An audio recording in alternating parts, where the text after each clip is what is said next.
damos inicio al curso de interpretación de la norma ISO 14001. Este curso está organizado por la empresa de capacitaciones Dicitur, empresa dedicada a la formación profesional en diferentes áreas como son administración, marketing, logística, seguridad industrial, derecho, entre otros. Tenemos como finalidad promover la formación profesional mediante estos cursos para poder contribuir al crecimiento y desarrollo profesional de cada uno de los peruanos. El temario en esta oportunidad veremos una introducción a la norma ISO 14001, contexto de la organización, liderazgo y compromiso, planificación, apoyo, operación y evaluación del desempeño. En esta oportunidad tenemos como ponente al ingeniero Jesús Miguel Medrano. Cuenta con una maestría en prevención de riesgos laborales, ingeniero titulado y colegiado de industrias alimentarias, especialista en seguridad y salud en el trabajo, inocuidad alimentaria, refrigeración y sistemas integrados de gestión QHSSE, líder en procesos de homologación y auditoría QHSSE, experto en training, mentoring y andrología, docente de educación superior en diversas instituciones educativas del Perú, ponente y conferencista internacional. Cuenta con una experiencia profesional de más de 10 años, ocupando cargos de jefatura a nivel nacional, liderando sistemas de QHSE. Le doy pase al ingeniero para que pueda iniciar el curso. Bienvenidos a esta capacitación enfocada a la introducción de lo que representa y lo que es la norma ISO 14001, que es, haciendo una pequeña introducción, una norma de los sistemas integrados de gestión que hoy en día son quizás los más implementados, sobre todo en el país, de acuerdo a algún tipo de necesidad de excelencia en las operaciones abocadas a lo que es gestión ambiental y también la situación que estamos viendo hoy en día, no solo en el Perú, sino también a nivel mundial, en torno a lo que es el calentamiento global, ¿no? Entonces, el objetivo del curso es eso, poder en este tiempo que vamos a compartir, conocer la importancia de la norma ISO 14001 como una norma ágil de integración en conjunto con otros sistemas de gestión, como por ejemplo la ISO 9001, la ISO 14001, perdón, 45001 de seguridad y salud en el trabajo, y la 9001 anteriormente mencionada de calidad. Y ya dentro de los objetivos específicos, pues vamos a comentar acerca de cómo implementar e interpretar esta norma, ¿no?, de gestión ambiental, que, repito, hoy en día es una de las más implementadas en el país, de acuerdo a la actualidad en la cual nos encontramos a nivel mundial en la mitigación de impactos ambientales negativos. Muy bien, vamos a comenzar primero con una pequeña introducción, una breve introducción, donde vamos a hablar acerca de lo que es la gestión ambiental. Cuando hablamos de gestión ambiental, esto ha conducido a que las organizaciones hoy en día a nivel mundial adopten un enfoque sistemático con relación a la gestión ambiental mediante la implementación de lo que son los sistemas de gestión ambiental, donde el objetivo es contribuir al pilar ambiental de la sostenibilidad. ¿Qué cosa es sostenibilidad, Jesús? Sostenibilidad viene a ser un proceso o diferentes tipos de actividades y procesos donde se busca generar una sostenibilidad social, ambiental y también económica.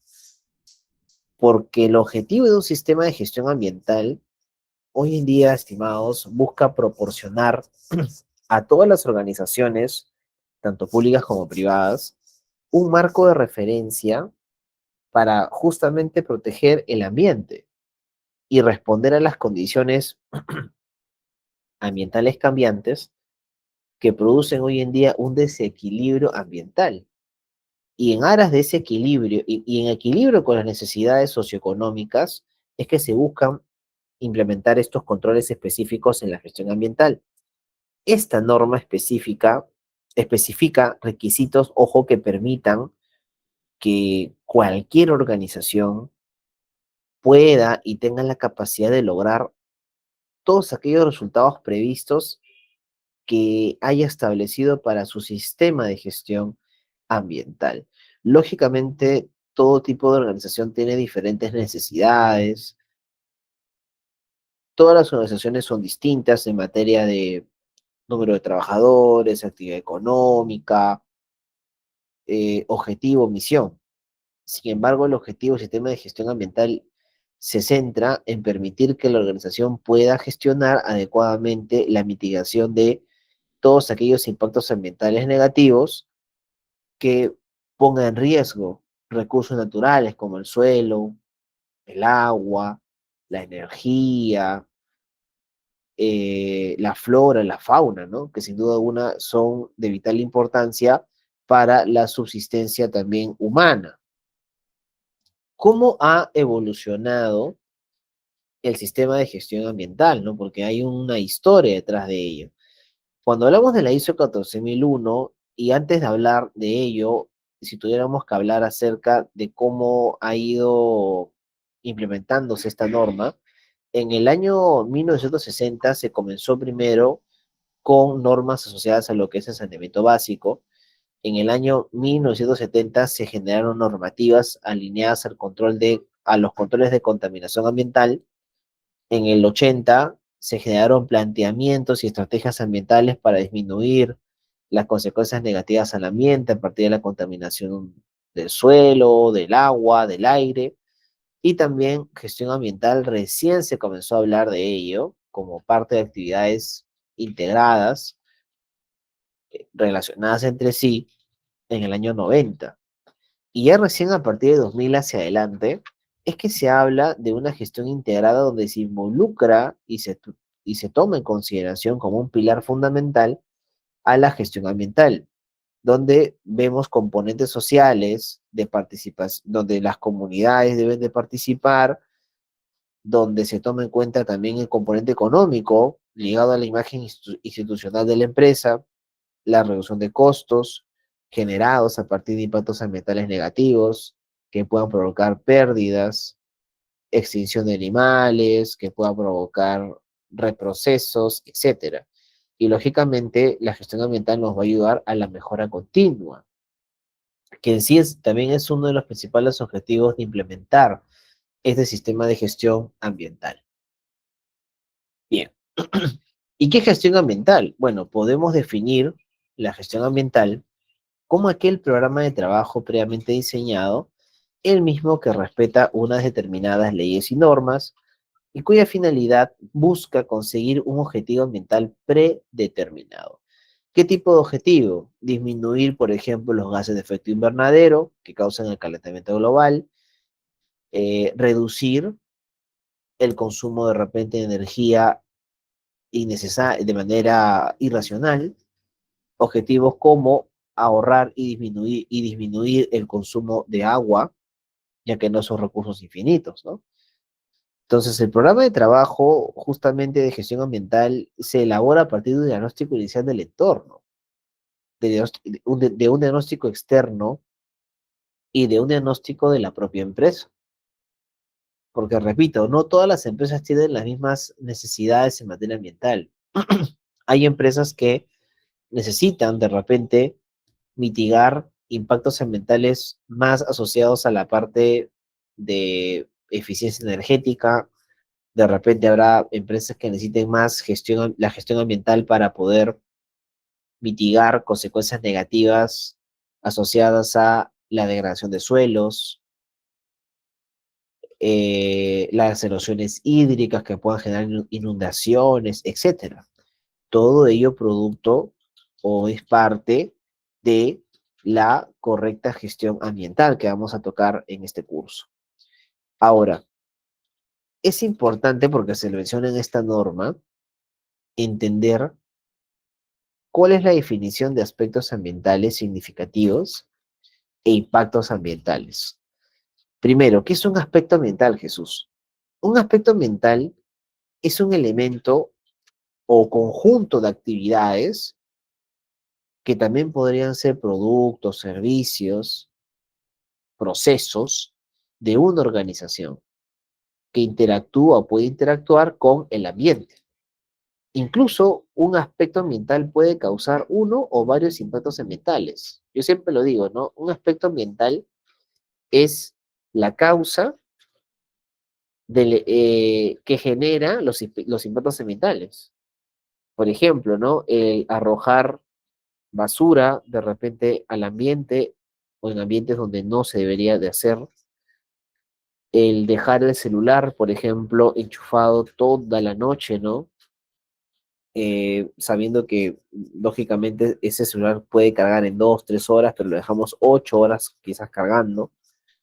El tener fugas de agua de repente en nuestros sistemas sanitarios, el de repente segregar correctamente los residuos, son aspectos ambientales que como causa tienen un efecto, ¿no?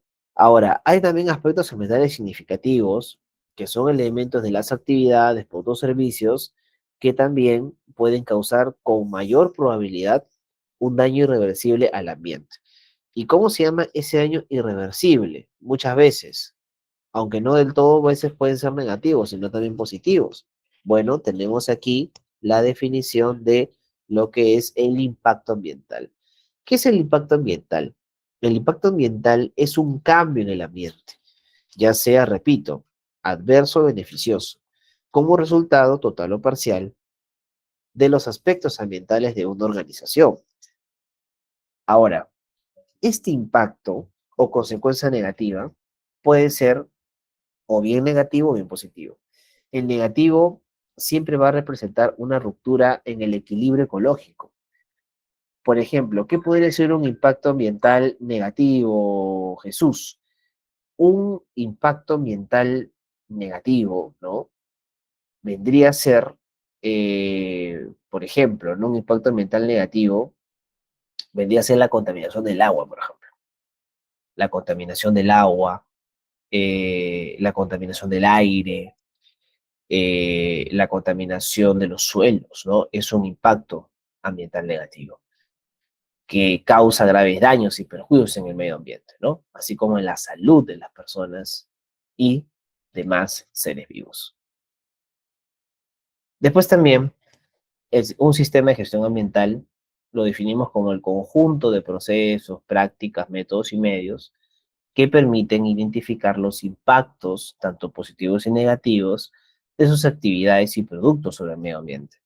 Eso también nos ayuda a gestionar y minimizar los impactos. También nos ayuda un sistema de gestión a gestionar y mitigar todo esto que les acabo de mencionar como ejemplo, todas las cuestiones ambientales en el desarrollo de las actividades en el presente y en el futuro de una empresa. También garantiza un sistema de gestión ambiental la identificación y el cumplimiento de todos aquellos requisitos legales aplicables a sus actividades y productos, ¿ok? Ahora, cuando hablamos de las instituciones, aquí viene la importancia de la ISO 14001-2015, ¿no?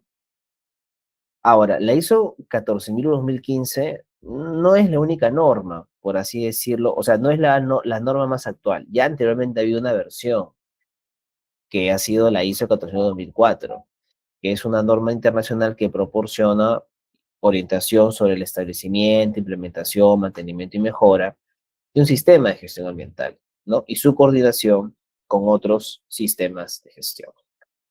La ISO 14001-2015 es una norma internacional más reciente que especifica también todos aquellos requisitos para un sistema de gestión ambiental que busquen permitir a la organización controlar todos aquellos aspectos ambientales y de esa manera mejorar el desempeño de la organización en la parte de gestión ambiental. ¿Cómo ha evolucionado la ISO 14001? Bueno, esta normativa eh, esta normativa prácticamente se publicó en el año 96.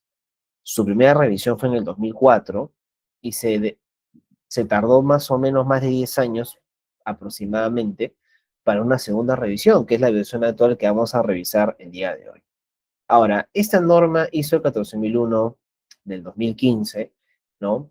Tiene ya más o menos un poquito más de 5 años, ¿no? De haber sido implementada y ha concatenado muy bien, de manera ágil, su implementación con otras normativas, a partir del famoso modelo PHBA.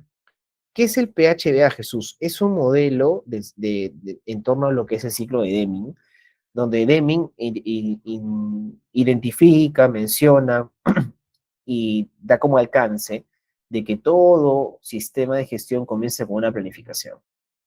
Una vez que se planifica diferentes tareas, diferentes procesos para poder iniciar una implementación de una mejora, se pasa a el hacer, donde en la norma se considera a los capítulos de apoyo de operación. Luego de que se hace, es decir, se implementan métodos y actividades operativas, viene la verificación. Y la verificación está relacionada con la evaluación de desempeño, para terminar con la mejora, asociado a el proceso del ciclo de Deming llamado actuar, ¿no? Entonces, esto es lo que vamos a ver como resumen en esta capacitación a continuación. Vamos a revisar el modelo PHBA del ciclo de Deming adaptado, ¿no?, a esto que estamos viendo en pantalla. Bien. ¿Qué nos dice la norma ISO 14000-2015? Especifica todos aquellos requisitos para un sistema de gestión ambiental que permiten a una organización desarrollar e implementar una política con unos objetivos que tengan en cuenta los requisitos legales y otros que la organización suscriba, y la información sobre todos aquellos aspectos ambientales significativos.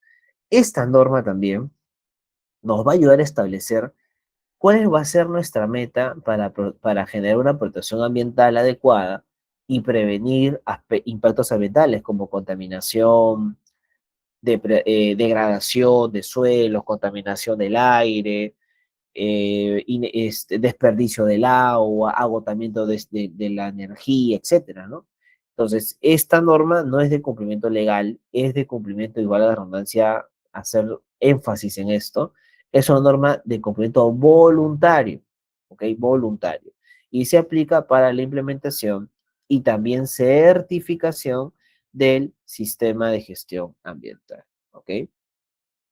Bien. ¿Qué más tenemos por acá? Si tienen preguntas también, por favor, cualquier duda, por favor, consulta, me la hacen saber, ¿ya? Bien, proceso de implementación. Diagnóstico y sistema de gestión, ¿no? Primero, vamos a hablar en esta parte todos estos lineamientos que tenemos en la pantalla. ¿Cuál es el diagnóstico de la norma? La información y información de los líderes, la identificación de aspectos ambientales, del marco normativo, la planificación de la implementación, ¿no? El diseño, la capacitación, las auditorías y todo lo que vamos a ver a continuación, ¿ya? Y aquí, para ya meternos un poco más de lleno en el contenido, les he preparado como que un balance o como que una referencia, ¿no? Eh, en torno a lo que es diferencia, ¿no? En torno a lo que es la ISO 14001-2004 y la ISO 14001-2015, ¿no? Como vemos ahí en la pantalla. Primero, la ISO 14001-2004, como pueden ver anteriormente, estaba conformado por más o menos 4 capítulos, donde el cuarto era el más amplio de todos y donde se segregaba y se generaba y se incluía la planificación, política, requisitos, implementación, verificación y revisión por la dirección. Pero ya en la ISO 14000-2015, que es la actual norma, prácticamente las variaciones han ido desde el capítulo 4, donde se ha considerado, además del contexto de organización como capítulo 4, se ha considerado otros capítulos, otras cláusulas asociadas a lo que es liderazgo, planificación, apoyo, operación, evaluación de desempeño, ¿no? Y mejora, ¿no? Tal cual lo vemos ahí en la pantalla, ¿no? Eh, ahora, ¿por qué de este cambio, Jesús? O sea, ¿cuál ha sido la intención o el objetivo de plantear estos cambios como los vemos en pantalla? Primero, que él hizo lo que ha querido en primer lugar hacer es relacionar de una manera correcta y adecuada, de manera ágil, repito, la norma con otras. Empezando por plantear e incluir un liderazgo asertivo, ¿no? Y una operación y un apoyo adecuado a los diferentes tipos de procesos que tenemos hoy en día en una organización. Entonces, ¿cómo inicia la aplicación de la norma o la interpretación de la norma? Con la parte de objeto y campo de aplicación. Los requisitos justamente de un sistema de gestión ambiental que en una organización se tienen en consideración se plasman para mejorar un desempeño ambiental, donde estas son aplicables a todas las organizaciones y todos los requisitos se cumplen sin exclusión. Incluso la estructura de la ISO 14000-2015 consta de 10 capítulos, como ustedes lo pueden ver. Vamos a empezar desde el 4, ¿por qué? Porque desde el 4 ya como que se va a lograr un poco disgregar mucho más la interpretación e implementación de la misma, acerca de lo que es el contexto de la organización, liderazgo, planificación, apoyo, operación, evaluación de desempeño y mejora. Ahí he como que colocado en un circulito lo que corresponde al liderazgo. ¿Por qué? Porque el liderazgo, como lo voy a repetir, es una de las variaciones más resaltantes, no solamente en la ISO 14000-2015, sino también en la ISO 41001-2018 y en la ISO 9001-2015, porque estas tres normas que se integran muy bien también entre sí, de acuerdo a su estructura del anexo SL, han considerado la importancia del liderazgo, algo que en las anteriores normas o versiones no tenían. ¿Por qué? Porque ISO ha considerado que la participación de la alta dirección, del directorio y las personas que administran los sistemas de las empresas tienen una relevancia importantísima en materia de ejercer un liderazgo, un compromiso y una función específica para el éxito del sistema de gestión, en este caso ambiental, ¿no? Que es lo que vamos a hablar también a continuación.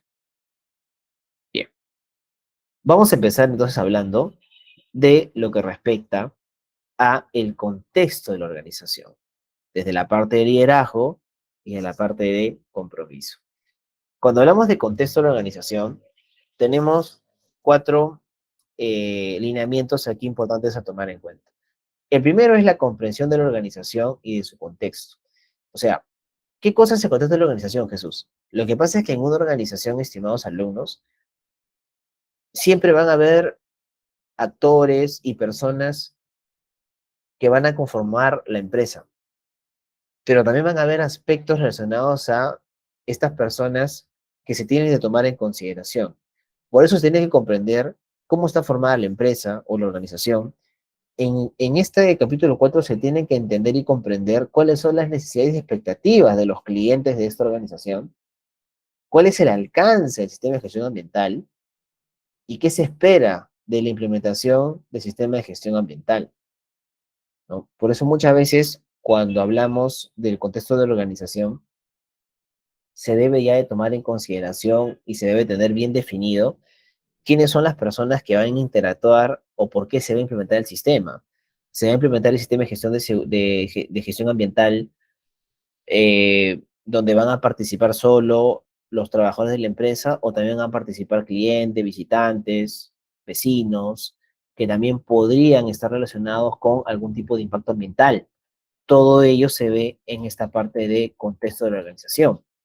Incluso para poder determinar algún tipo de variable, ¿no? Factores, ya sea externos o internos, se utilizan muchas metodologías.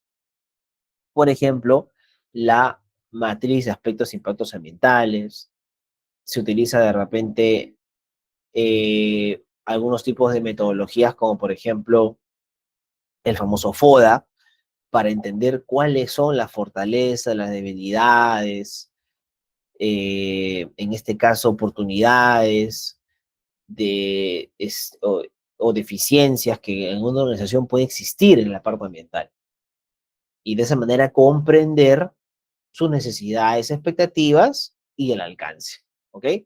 Eso vamos a ver o podría resumir en torno a lo que es el contexto de la organización. Ahora, vamos a enfocarnos un poco más a hablar más de ello, ¿no? 4,1 de la norma, comprensión de la organización de su contexto.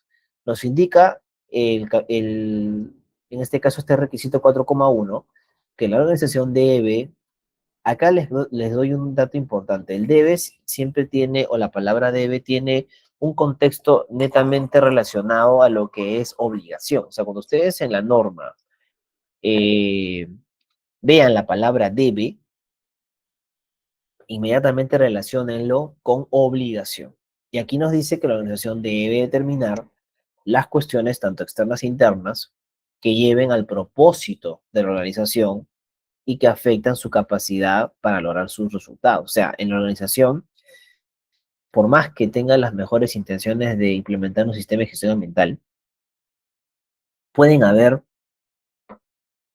cuestiones externas e internas que favorezcan a este propósito, como pueden haber también algunos agentes que no ayuden a este propósito.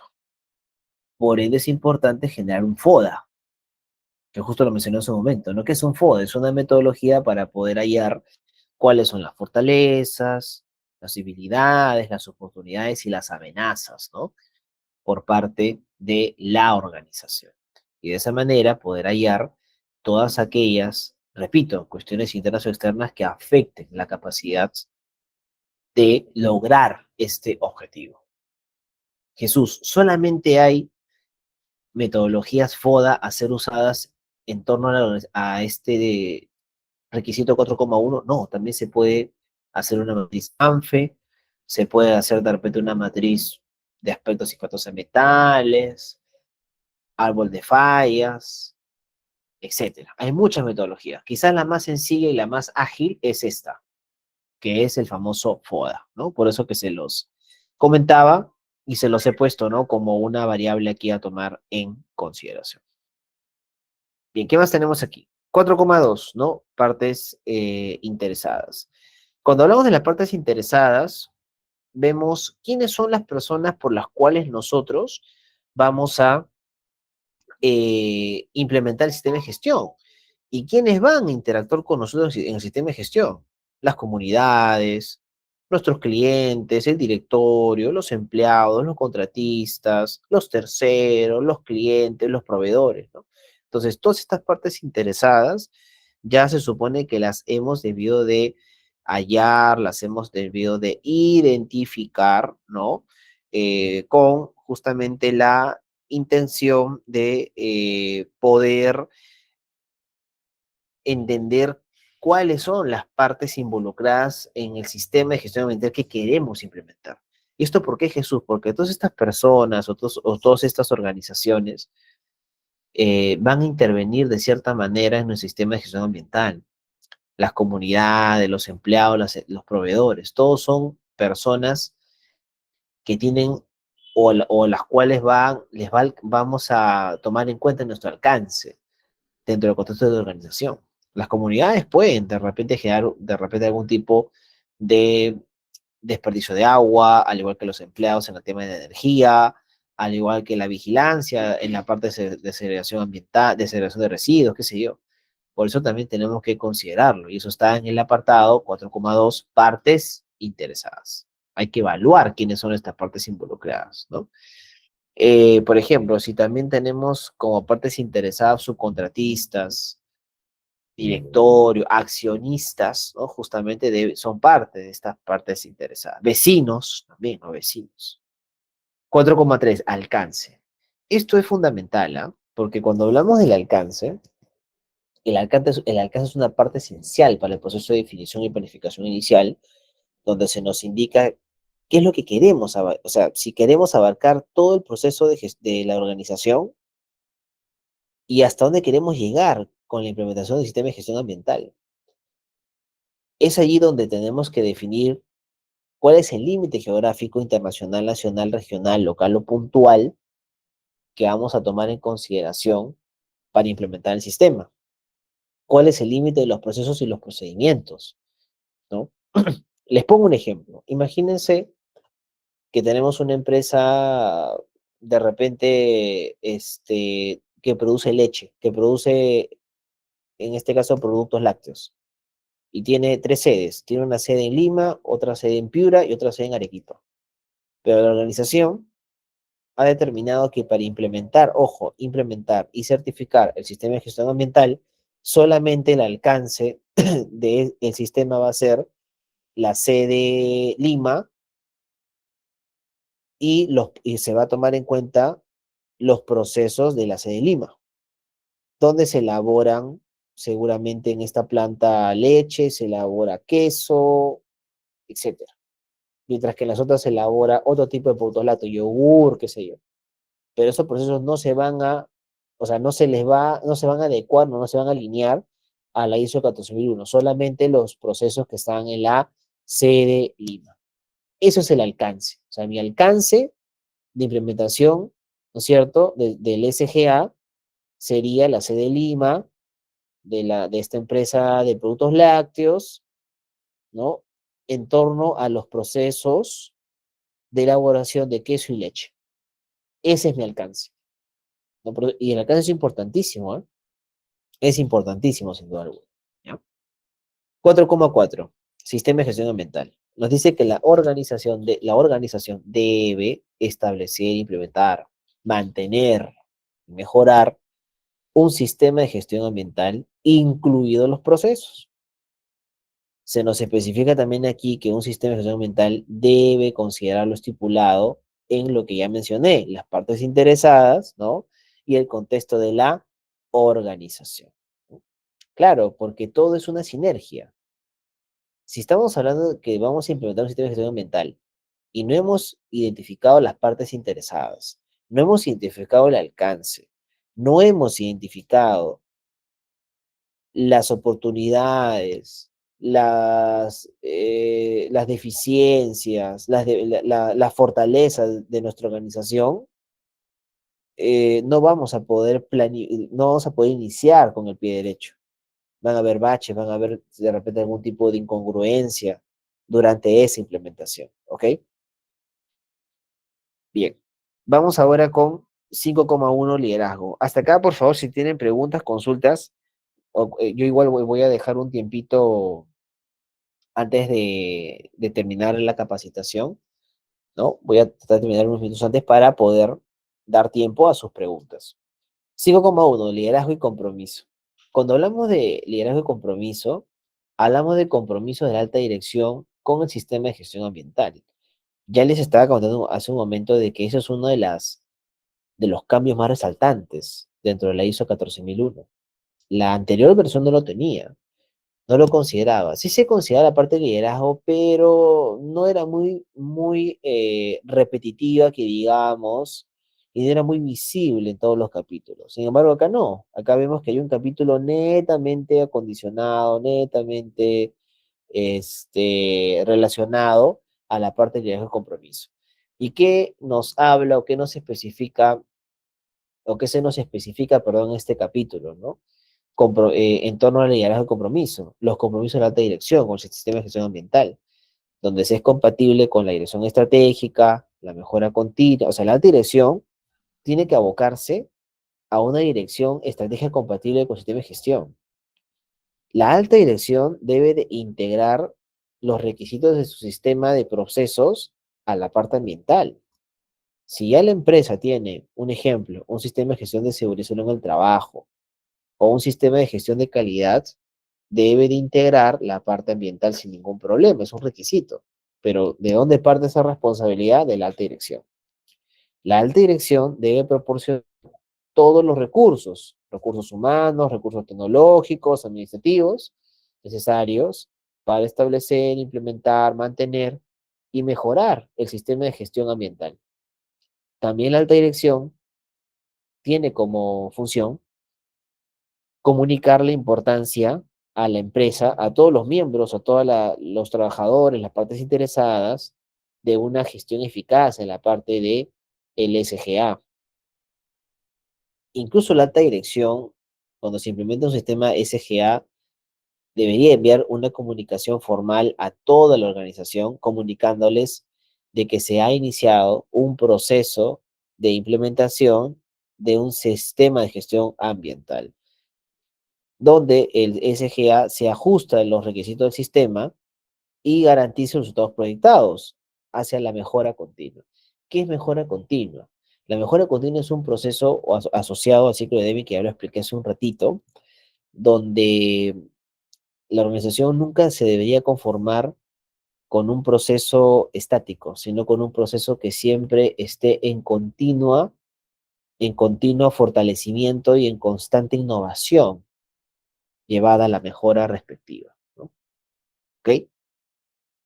5,2 ahora, política ambiental. Cuando hablamos de una política ambiental, hablamos de un compromiso de la alta dirección para definir todo lo que se necesita en la organización para llevar a cabo el SGA.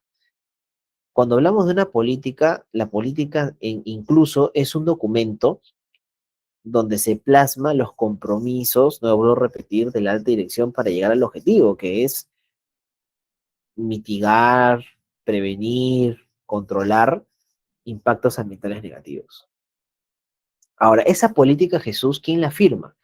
Es porque es un documento, ¿no? La debería firmar el gerente general en sí. Y debería estar asociada a compromisos que tengan que ver con mitigar impactos ambientales generados por la organización, debería estar asociada a la mejora continua, debería estar asociada a la prevención de la contaminación, la política ambiental debería estar asociada también al cumplimiento de los requisitos justamente legales, aplicables y con otros requisitos de la organización que suscriba, porque hoy en día también en el Perú tenemos requisitos legales como la ley del ambiente, tenemos la ley de residuos sólidos, la ley de la reducción del uso de plástico, o sea, hay muchas normas, muchas leyes que también, según la normativa, nos indica que debemos de cumplir. La política ambiental también debe estar relacionada eh, a poder ser comunicada a todas las personas de la empresa y también contratistas, debe estar a disposición del público, o sea, debe estar publicada para cualquier persona que la quiera leer y debe ser documentada, implementada y mantenida. O sea, que cada cierto tiempo se debe revisar, ¿no? Y debe estar en un documento específico con un código específico para trazabilidad. Luego tenemos el 5,3 relacionado a roles organizacionales, funciones, responsables y autoridad. ¿A qué nos referimos con roles, no? Los roles es quién hace qué, o sea, qué persona o qué trabajadores de la empresa van a tener, en este caso, una determinada función y responsabilidad en torno al SGA. Por ejemplo, ¿qué rol para mitigar impactos ambientales en la empresa va a tener los supervisores, los coordinadores, la alta dirección, los mismos trabajadores, los contratistas, ¿no? Para eso, incluso el líder, ¿no? Que es el gerente general. La documentación, quién va a aprobar, quién va a verificar que todo el sistema de gestión ambiental se esté llevando de la mejor manera. Y la pregunta viene aquí de mano y en relación a lo que estoy comentando. ¿Cuál es el rol justamente de la organización frente al componente ambiental? Por eso muchas veces para poder plasmar, para poder tomar en consideración esto que estamos viendo, las empresas elaboran una política de gestión ambiental, ¿no? Y esa política de gestión ambiental también elaboran, además de la misma, una política de funciones y responsabilidades. Y en esa política de funciones y responsabilidades especifican de una manera bien detallada cuáles son las funciones del gerente general en materia del sistema SGA, cuáles son las funciones de los supervisores, de los coordinadores, del área de seguridad y salud en el trabajo, de los mismos trabajadores, etcétera, ¿no? ¿Cuáles son esas funciones asociadas a segregar correctamente los residuos, a ahorrar agua, ahorrar energía, ¿no? A generar o contribuir con los programas de reciclaje, etcétera? Todo eso está aquí en esa política llamada política de funciones y responsabilidades. Vamos a hablar ahora de planificación de apoyo, porque todo lo que les he mencionado hace unos minutos, ¿ya? Tiene una relación directa con lo que es la planificación. ¿ok? Pero la planificación necesita de un apoyo, que es el siguiente capítulo que vamos a ver, que es el punto 6, ¿no? Planificación. Cuando hablamos de planificación, ¿ya? En el requisito 6,1 se nos especifica lo siguiente, que la organización justamente debe de tomar en consideración todas aquellas acciones para abordar riesgos y oportunidades. En el subapartado 611 se nos indica que la organización debe, ¿no? Debe identificar, implementar y mejorar los procesos necesarios para cumplir con aquellos requisitos en el apartado 611 al 614. Se nos dice que también la empresa o la organización debe de implementar o planificar el SGA en torno a todos aquellos riesgos o oportunidades vistos anteriormente en el 4.1 y 4.2. Mientras que el 6.1.2 nos habla de los alcances en torno a los aspectos ambientales. Dentro del alcance definido ya por la organización en base al SGA, se nos especifica lo siguiente, que la organización debe identificar los aspectos ambientales y los impactos ambientales asociados de sus actividades, productos y servicios, que puede controlar y de aquellos en los que puede influir, justamente desde una perspectiva de ciclo de vida. ¿Qué es el ciclo de vida? El ciclo de vida es un proceso cíclico en donde se busca darle valor a todo aquello que ambientalmente puede ser reutilizado y dar algún otro contexto positivo desde la parte ambiental. Por ejemplo, imagínense eh, de repente un programa de reciclaje de cartón. De repente una empresa, como parte de sus políticas, de sus procedimientos, de su SGA, para disminuir o mitigar los impactos ambientales de almacenar o segregar incorrectamente cartón o residuos, implementa un sistema de reciclaje de cartón, donde este cartón es vendido a una empresa de reciclaje, o sea, la empresa recolecta el cartón, lo vende a una empresa de reciclaje y con ese dinero que obtiene de reciclaje, compra o dona, compra y dona a la vez, un ejemplo, porque lo he visto en muchas empresas, compra silla de ruedas, por ejemplo, para una asociación que en realidad lo necesite, como por ejemplo una clínica de repente de niños discapacitados, por ejemplo, en la Asociación de Niños Quemados, Aniquén, ¿no? Una clínica o una asociación sin fines de lucro que atiende que atienda de repente ancianos, etcétera, ¿no? Entonces, eso es el famoso ciclo de vida, porque producto de la gestión ambiental, estamos generando o dando valor social a una calidad de vida adecuada de estas personas. Y eso es el famoso ciclo de vida, ¿no? Por eso hay que tomar en cuenta, se nos indica aquí, los cambios incluidos a las actividades y productos generados en la empresa. Hay que tomar en cuenta las situaciones anormales y emergencias potenciales que la empresa se han dado y que puedan llevar a un impacto ambiental significativo, ¿no? En este caso. Un impacto ambiental significativo negativo podría ser el agotamiento del agua, el agotamiento de la energía.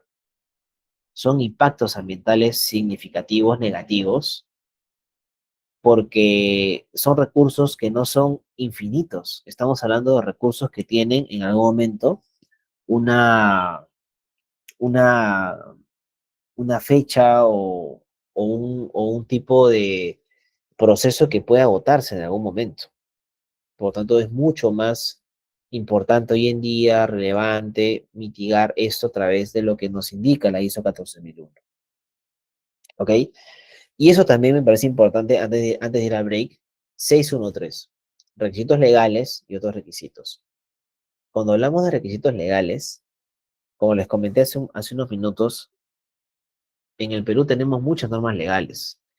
Tenemos la ley de residuos sólidos, tenemos la Ley General del Ambiente, tenemos también la ley asociada a lo que es la regulación de residuos de aparatos electrónicos, decretos supremos, resoluciones ministeriales, etcétera.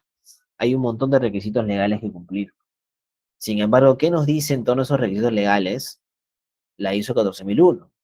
Nos dice que la organización, o sea, la empresa, debe, ¿no es cierto? Acuérdense que debe significa obligación, debe determinar y tener acceso a los requisitos legales, ¿no? Como vemos aquí, eh, y otros en relación a sus aspectos justamente ambientales, ¿no?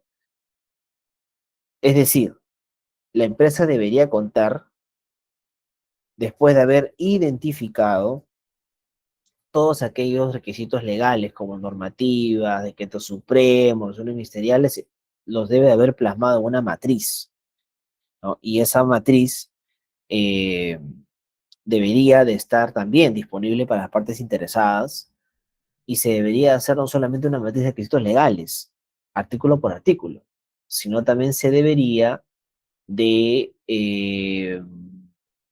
realizar una evaluación de cada uno de esos requisitos legales artículo por artículo y cuáles de ellos se deben de mejorar al sistema de gestión ambiental. Por ejemplo, la ley de la calidad del agua, la ley de los estándares de calidad de suelos, o sea, todas esas normativas se deberían especificar, se deberían de evaluar para ver cuál cumple la empresa y cuáles no cumplen. Y de esa manera plasmar o contribuir a una mejora específica en este sentido. Y eso es parte de planificación y hacer. 614. Planificación de acciones. Se nos dice que la organización aquí debe planificar la toma de acciones para abordar sus aspectos ambientales, requisitos legales y residuos sólidos en este caso, ¿no? También nos dice que la organización debe implementar e integrar acciones en los procesos del sistema de gestión ambiental u otros procesos de negocio. Claro, acordémonos de que el sistema de gestión ambiental aplica no solamente a un proceso, sino a todos los procesos que están dentro del alcance. Si nuestro alcance era, como les puse un ejemplo, ¿no?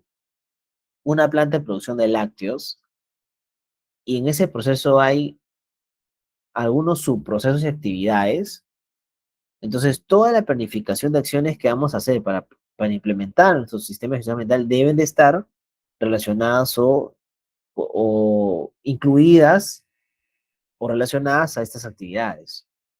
eh, Abordadas en la parte de requisitos legales y aspectos ambientales, ¿no? O sea, todos los aspectos ambientales que se den de repente en la parte administrativa, logística, almacén, producción, calidad, deben también de tener un campo de acción ya planificado. 612. Objetivos ambientales y planificación para lograrlos, ¿no? ¿Qué son los objetivos ambientales, Jesús? Se nos dice aquí que la organización debe, nuevamente debe, no obligación, establecer objetivos ambientales en las funciones y niveles pertinentes, donde estos objetivos ambientales deben ser coherentes, medibles, ser y tener en cuenta que sean aplicables a la organización. Por ejemplo, si yo voy a colocar como requisito, ¿no? Un requisito ambiental podría ser reducir en un 30% la energía, el consumo de energía de la empresa versus el año pasado. Ese objetivo tiene que ser coherente con mi política. Si yo he puesto en mi política un compromiso de prevenir y mitigar aspectos ambientales negativos y preservar recursos, pues, críticos y eh, sumamente claves para mi subsistencia, como la energía, ese objetivo es coherente, ¿no? Con mi política.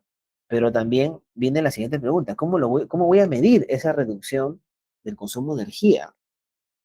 Tengo que hacer un balance, ¿no? Un balance energético, tengo que de repente realizar algún tipo de técnica para medir el consumo de energía. Tener en cuenta también que sea aplicable, que se le dé seguimiento, ¿no? O sea, ¿cómo se va a medir esa reducción de consumo de energía? Se va a medir, o mejor dicho, ¿cómo se le va a hacer seguimiento, perdón? Se le va a hacer seguimiento de manera mensual, de manera semanal, cada 6 meses. ¿Cómo va a ser ese seguimiento? Eso también lo tengo que considerar aquí, en el apartado 621. ¿Cómo se le voy a comunicar a mis trabajadores ese objetivo, no? Debo de comunicarlo también, ya sea en un periódico mural, a través de correos, etcétera, ¿no? Eso es lo que yo tengo que tomar en consideración. Y también actualizar ese objetivo. Ese objetivo se debe actualizar cada cierto tiempo, porque si yo le voy a hacer seguimiento en base a cómo va mi consumo, ¿no? Mes a mes, lo tengo que actualizar y lo debo comunicar mes a mes, ¿ok? Esos son los objetivos ambientales. Y luego tenemos el 622, abocado, enfocado en lo que es planificación de acciones, donde se nos especifica lo siguiente, ¿no? ¿Qué es lo que la empresa debe determinar? O sea, si ya la empresa ha determinado los objetivos, las acciones, en los procesos y las actividades, ¿qué es lo que debe determinar? La empresa nos dice aquí que debe determinar qué se hará en base a esas acciones.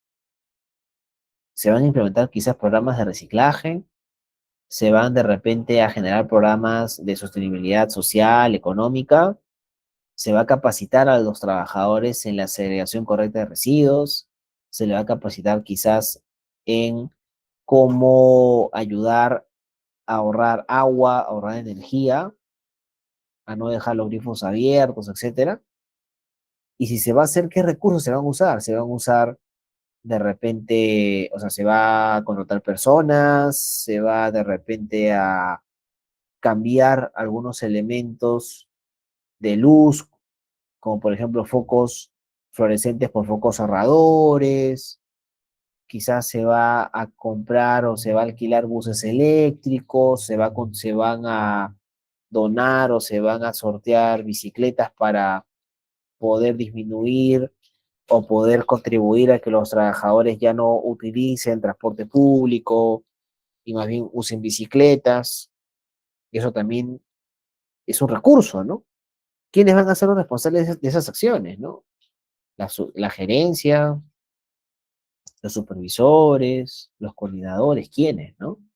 Y finalmente, ¿no? ¿Cómo se evaluará? O sea, ¿cómo vamos a darnos cuenta de que lo que estamos haciendo en todas nuestras acciones son correctas y están teniendo un impacto adecuado, positivo en lo que estamos comentando? ¿Ok? Eso es planificación de acciones en la parte 622. Y eso es vital, ¿ah? Porque hoy en día cuando tú no mides tus objetivos, no haces seguimiento, ni tampoco tus acciones, no sabes cómo vas, ¿no? Es como cuando algo no puedes medirlo de una manera correcta y adecuada, lamentablemente eso también no ayuda mucho, ¿no? A que la organización, pues, llegue al objetivo deseado, ¿ok? Aquí les pongo un ejemplo de lo que sería una metodología adecuada para poder plantear acciones y de identificar aspectos ambientales. Primero, ¿no? Tenemos la actividad, que ya se ha identificado, que en esta organización es el manejo de aceite y de residuos de aceite.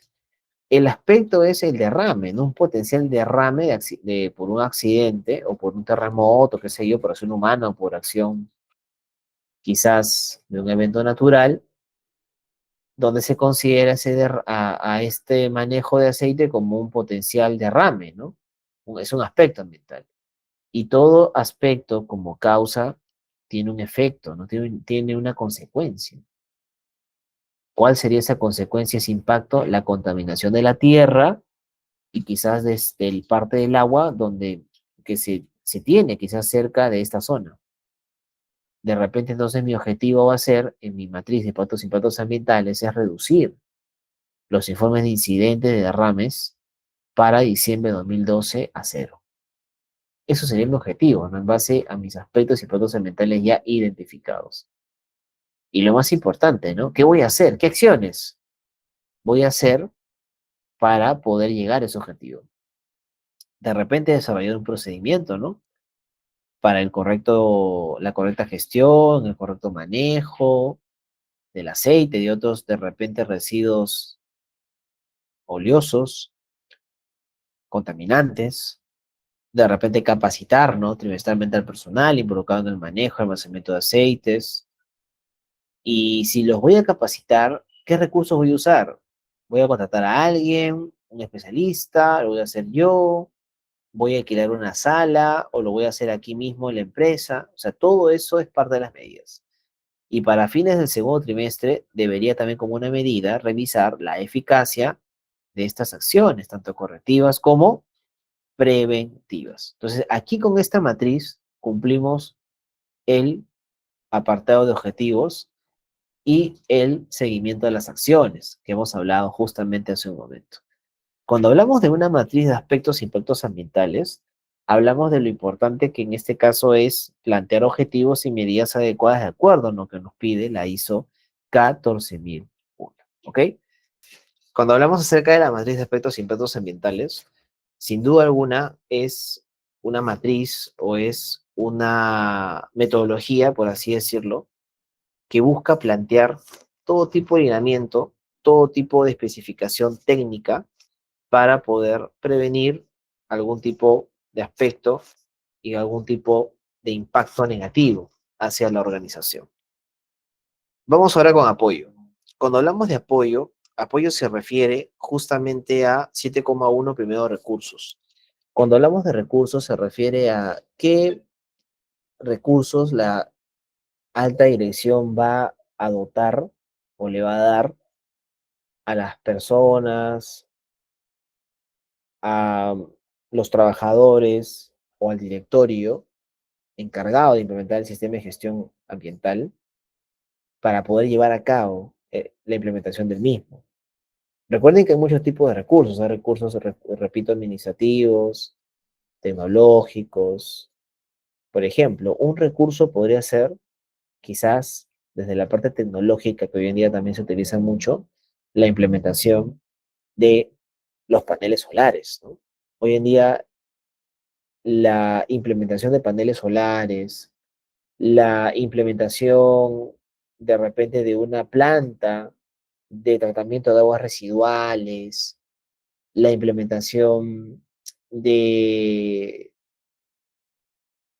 programas como huella hídrica, etcétera, son parte de ciertos recursos, o compre bicicletas, como le dije hace un momento, para poder contribuir o poder difundir, concientizar a los trabajadores que utilicen quizás otros medios que no sean tan contaminantes como el auto, transporte público, son recursos que se tienen que tomar en cuenta. Y esos recursos tienen que estar también disponibles en base a un presupuesto, tienen que haberse considerado, ¿no? En base también a una perspectiva de la alta dirección, y eso también se nos especifica en esta norma, ¿no? 7,1. Luego tenemos la 7,2, competencia. Cuando hablamos de competencia, también es un requisito importante, porque si vamos a hablar de personas que están netamente direccionadas a poder disminuir y mitigar los impactos ambientales, estas personas tienen que ser competentes, tienen que tener ciertas habilidades, tienen que tener cierta educación y concientización en la parte ambiental, ¿no? Porque si no, el aprendizaje, la cultura preventiva ambiental no va a ayudar a que esto ocurra. Justamente vamos al final, a ver esta parte de competencia, o sea, de la concientización, que hoy en día también se toma en consideración para muchos puestos de trabajo. Es más, dentro de los MOF, que son los manuales organizacionales de funciones, se considera no solamente que el trabajador esté preparado y habilitado para un puesto, en la parte de experiencia, habilidades, etcétera, sino también se toma en cuenta que el trabajador tenga ciertos conocimientos, aunque sea básicos, en la parte ambiental, ¿no? Hoy en día. 7,3, toma de conciencia. Justo lo que les comentaba. Esto de la toma de conciencia tiene que ver mucho con competencias, porque la toma de conciencia quiere decir de que la implementación del sistema de gestión tiene que ir siempre sensibilizando al trabajador. Yo siempre digo, ¿no? La parte ambiental, o sea, si nosotros en seguridad y salud en el trabajo, ¿no? Pensamos o comentamos que La seguridad es el comportamiento, ¿no? Ayuda mucho a poder prevenir en la ISO 45001 los accidentes por actos inseguros. En la gestión ambiental, la cultura ambiental está basada, por ejemplo, en que las personas entren en conciencia y poder sensibilizarlas en no contaminar el ambiente arrojando basura, en no dejando los grifos de agua abiertos, en no dejando de repente las laptops encendidas o el aire acondicionado, ¿no?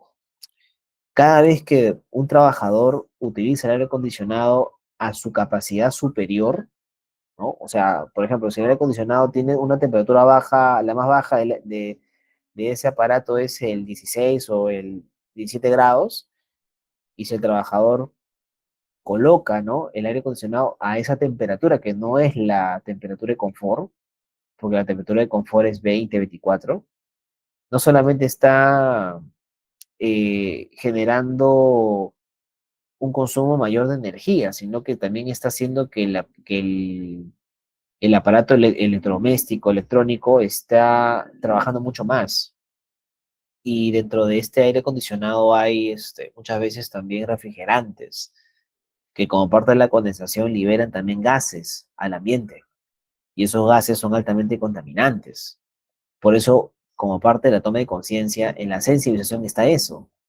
El sensibilizar al trabajador a que utilice su aire acondicionado a una temperatura de confort adecuada, a que no deje los grifos abiertos, las laptops encendidas, las luces encendidas cuando no es necesario.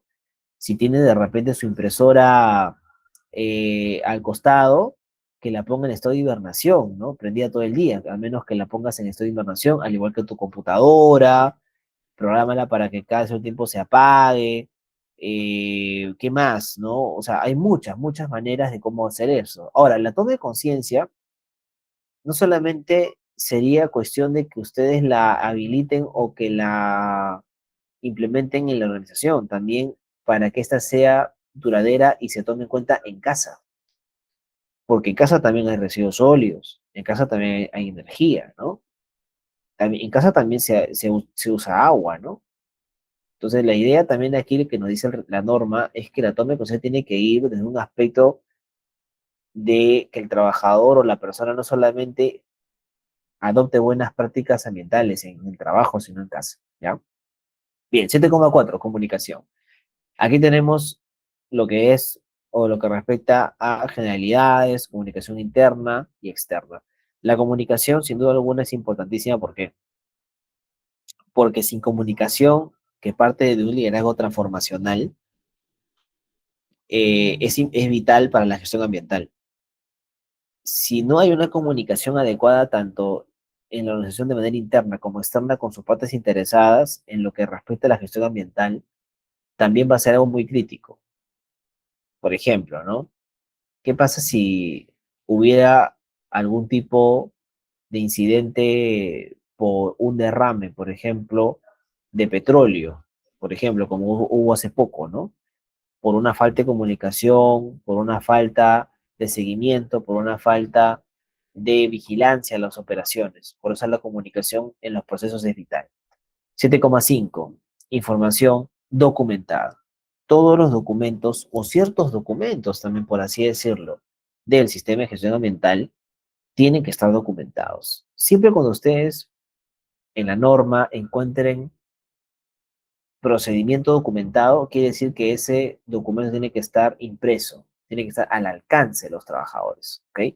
Entonces, toda esta información documentada, como la política ambiental, los objetivos ambientales, la matriz de aspectos y impactos ambientales, etcétera, tiene que ser justamente documentada, creada y actualizada, y tiene que haber un control también de esa información documentada, ¿no? Por eso que es importante que toda esta información tenga códigos, sea trazable, que toda esta información, repito, ¿no?, esté correctamente ordenada, tanto de manera física como de manera virtual, disponible para todas las personas y toda la comunidad que conforma, en este caso, la organización. Recuerden que inclusive hoy en día también es como innovación o también se considera también parte de un proceso asociado al sistema de gestión ambiental, el reducir el papel, ¿no? y todo lo contrario, a mí entender documentos más desde desde lo electrónico en este caso. Bien, vamos con operación ahora. 8, operación. Cuando hablamos de operación tenemos solamente dos apartados que son la planificación y control operacional relacionada a poder plasmar todo lo visto anteriormente, como la implementación de aspectos de impactos ambientales, las matrices legales, etcétera, en este apartado 8,1. Y 8,2, preparación y respuesta de emergencias. Porque claro, en una organización también puede haber incidentes como derrames, fuga de gas, etcétera, que pueden no solamente poner en riesgo la vida de los trabajadores, sino también se puede, en este caso, poner en riesgo eh, el ambiente, ¿no? De las personas que están en la empresa. Una fuga, por ejemplo, de amoníaco, ¿no? El amoníaco es un gas altamente tóxico, altamente contaminante, una fuga de anhidrido sulfuroso, un derrame de petróleo como el que pasó en Ventanilla hace algunos meses, algunos años, ya casi, ¿no? Es también de mucha importancia y relevancia tomarlo en cuenta. Y para eso también se debe contar con un procedimiento de respuestas de emergencias. Y en ese procedimiento se debe considerar todos aquellos impactos ambientales que podrían ser provocados por errores humanos. ¿Ok? Ahí está lo que decía.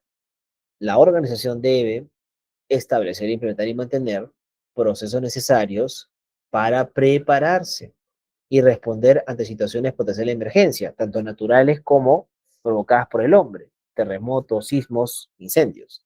Debe responder mediante acciones para prevenir y mitigar impactos ambientales adversos asociados.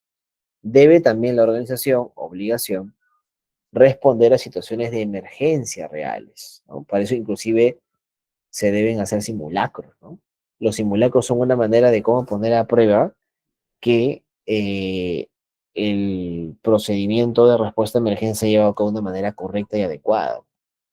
También aquí se busca tomar acción para prevenir o mitigar todos aquellos impactos ambientales negativos que son parte de una inadecuada preparación ante emergencias. También aquí se debe poner a prueba las acciones de respuesta planificadas previamente, ya sea para atender una emergencia antes, durante y después de la emergencia suscitada, ya sea por un sismo, un terremoto, un derrame de químicos, etcétera. Siempre en un procedimiento de emergencia y contingencia se consideran las brigadas, ¿no? Las brigadas son personas netamente especializadas, netamente preparadas, acondicionadas para poder atender este tipo de situaciones. No solamente eso te dice la norma, sino que también se debe evaluar y revisar los procesos, en particular luego que haya ocurrido situaciones o pruebas, e informar a las partes pertinentes qué es lo que se debe mejorar para prevenir eventos similares a futuro, ya sea por un derrame o fuga de químico, ya sea por una ignición de chispas que haya provocado un incendio, ya sea de repente por un derrame, etc. Eso ya es parte de lo que se debería evaluar en la organización. Bien, vamos ahora con evaluación de desempeño y mejora. 9, ¿no? Evaluación de desempeño y mejora. Cuando hablamos de evaluación del desempeño, ¿no? Tenemos aquí 9,1, seguimiento, medición, análisis y evaluación. Todo lo que ya hemos hablado tiene que ser evaluado.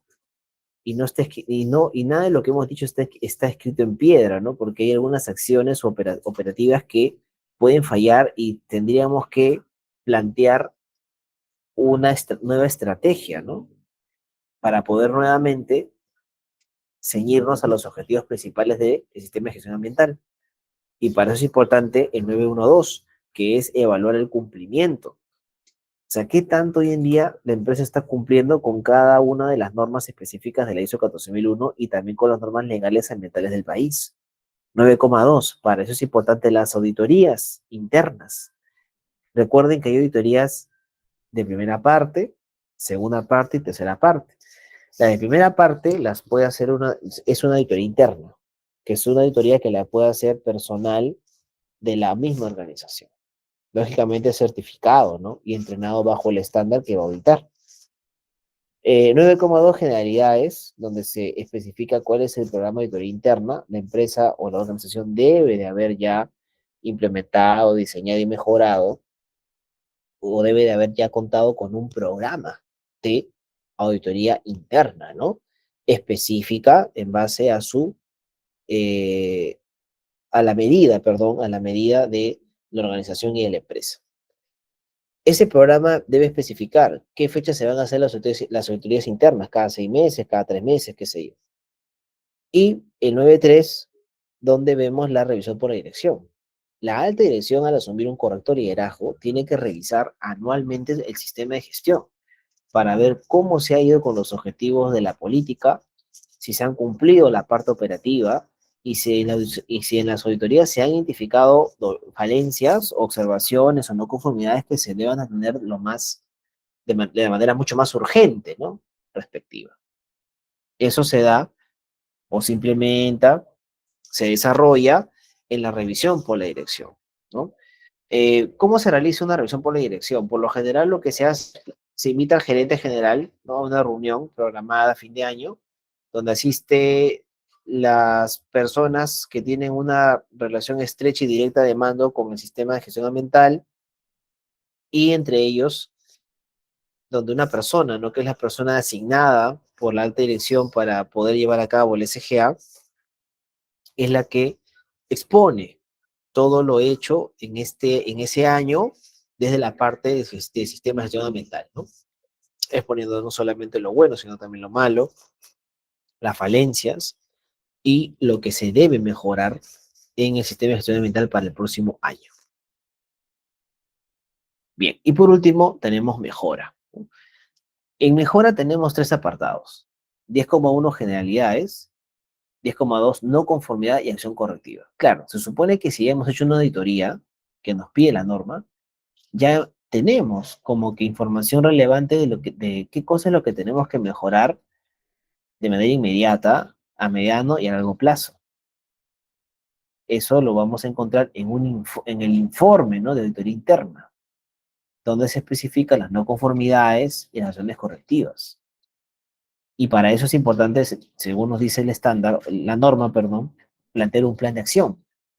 Y ese plan de acción asociado a la mejora continua, tenemos que hacerle un seguimiento, ¿no? Un ejemplo, si de repente una no conformidad que se nos ha encontrado, ¿no? Es que, es que se está usando de repente un combustible, por ejemplo, en una caldera, que está generando o que está sus emisiones, ¿no? De gas, está por encima de lo permitido, generando contaminación al aire. Entonces, quizás una acción correctiva y preventiva es cambiar ese gas, ¿no? Ese refrigerante, ese combustible, perdón, altamente contaminante por otro que sea menos contaminante. Pero de repente es un planteamiento, una mejora que necesita inversión, ¿no? Porque no es lo mismo hacer un cambio de una cocina, ¿no? O una conversión de una cocina a gas propano con gas natural, ¿no? No es lo mismo que una caldera. El precio, lógicamente, es abismal, ¿no? Entonces, por tema de gastos, de repente esto conlleve a una mejora a largo plazo, pero esa mejora tiene que hacerse un seguimiento y eso es parte de mejora continua, 10,3, ¿no? O de repente una no conformidad es que se haya encontrado eh, agua altamente contaminada que puede llegar a el alcantarillado. Entonces, una acción correctiva quizás planteada es la implementación de una planta de tratamiento de aguas residuales, una PETAR. Pero también, ¿no? Nuevamente, la implementación de una PETAR conlleva tiempo y gastos, que todo eso se debe de ir generando un seguimiento en 10,3 mejora continua. ¿Ok? Y bueno, estimados, en resumen, yo espero en realidad que todos los ejemplos y todo lo que hemos visto en este tema, en esta capacitación de la ISO 14001 les haya servido. Vamos a pasar a las dudas o preguntas que seguramente tienen ustedes y son muchas para poder absolverlas, pero no quisiera terminar antes sin hacer un resumen breve de que la ISO 14001 es una norma hoy en día bastante amigable y ágil, pero también de mucha relevancia, porque al 2030 se calcula que producto de la contaminación ambiental en nuestro país se ve afectado en un 6% del PBI. Y eso podría conllevar a también a enormes pérdidas producto de los impactos ambientales negativos que hay en el país y que conlleve a una responsabilidad mucho mayor de implementar controles adecuados para mitigar todo lo que hemos visto en esta, lo que nos indica, ¿no? En esta norma. Bien, estimados, no sé si hasta aquí tendrán algunas preguntas, consultas. Le voy a dar el pase a Clifton para que me ayude con ello y bueno, quedo atento si hubiera preguntas o consultas a continuación. Listo, muchas gracias. Vamos a dar inicio a lo que es la sección de dudas y consultas. Si alguien tuviera alguna consulta, puede levantar la mano para darle pase para que prenda su micrófono. En caso toda la sesión del día de hoy estuviera claro, por favor, comentarnos por el chat que todo está claro para ya pasar a la siguiente sección. Muchas gracias, Ángel, por tu confirmación. Excelente, Percy. Muy bien, Luis. Como mencionó el docente, es una norma bastante amigable, la cual se ha quedado totalmente clara el día de hoy. Entonces vamos a pasar ya con las indicaciones finales. Agradecemos a todos por su participación y en especial al docente Jesús por compartir sus conocimientos el día de hoy. Que tengan muy buenas noches.